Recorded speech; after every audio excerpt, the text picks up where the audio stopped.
All right, let's bring in our CBS Sports bracketologist, Jerry Palm, for all things college basketball and the big bubble. Michigan gets a win. Sort of translate that win on the road against Ohio State without Hunter Dickinson. Yeah, I mean, that's what's really impressive about it. I mean, a road win for over Ohio State is something Michigan desperately needed.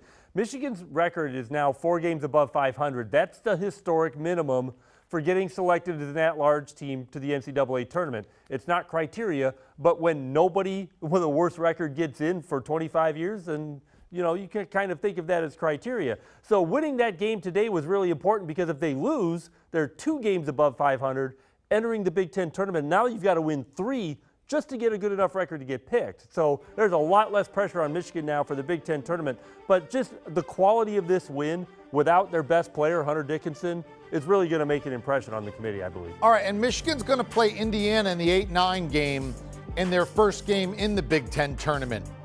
Is this a game where the winner's in, loser's out? Is whoever loses out and the winner still needs to do more? Does it matter who it is? Translate what that game means for the committee. Well, like I said, Michigan still has to win 1 more game. So Indiana's that game. If Michigan loses that game, their chances of making the tournament drop dramatically. Indiana probably has to win more than that game to make the NCAA tournament. So this is not a win and you're in scenario, but this is definitely a lose and you're probably out scenario for Michigan and IU. Big Ten is going to be a lot of fun. A lot of good teams there. The American's a lot of fun because sometimes you're not quite sure what to make of it. Just when you think you have a grip on Houston, they get walloped today by Memphis. You got some other teams there. Translate the American for me. Well, Houston has done a good job navigating most of this schedule without their best player, Sasser.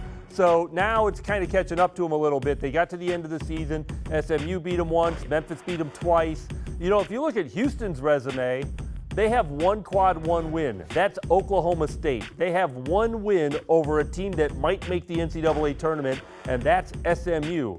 So they've got a lot. They don't have really very many bad losses at all. No bad losses, really. And they're competitive in most of their losses. But, this is a resume that says more like a 6 seed than the number 3 team in the net would indicate. You're not buying that net 3, No, not a chance. No, that definitely does not match the resume for Houston. Now, Memphis is improving. Memphis has had some injury problems as well, but they've gotten healthy, and they are really rolling now at the end of this season. They're probably, I think you'd have to make them the favorite to win the conference tournament, and they're certainly playing their way up the bracket. SMU has also had a good season, and they're really more last 4 in kind of territory right now.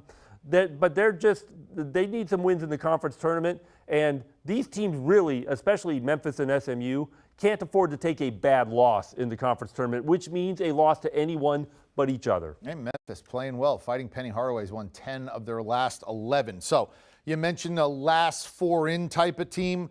As we're here right now, and this is fluid and moves by the minute or by the game, who are the last 4 in, first 4 out right now, Jerry? So the last 4 in at the moment are SMU, BYU, Michigan, and Rutgers. So 2 Big Ten teams, and I wouldn't bracket them to play together. And then the first 4 out, Wake Forest, Florida, VCU, and Indiana. So you can see that Indiana-Michigan game is going to be pretty important for both of those teams.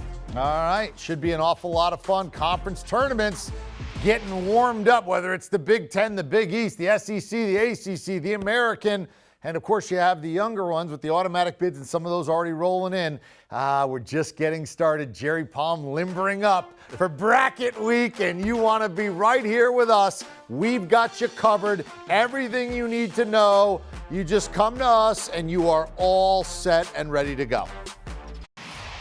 Do you want a sports network that delivers everything that matters about the game? The highlights, the picks, the instant analysis, no yelling, no fake debates, no politics.